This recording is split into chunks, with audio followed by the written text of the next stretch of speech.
A light magnitude 3.3 earthquake hit 21 kilometers, 13 miles, away from Pyi Taw, Myanmar, in the morning of Friday, July 18, 2025 at 10:42 a.m. local time, GMT plus 6:30.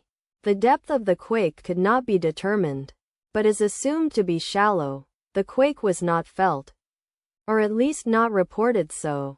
First to report, Raspberry shake after 13 minutes.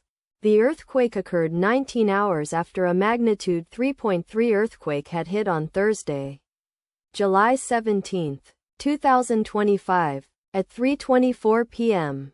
GMT plus 6:30 local time, in 92 kilometers, 57 miles, distance to the south. Data source from Volcano Discovery.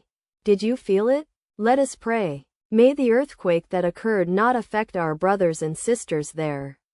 May the earthquake not happen again.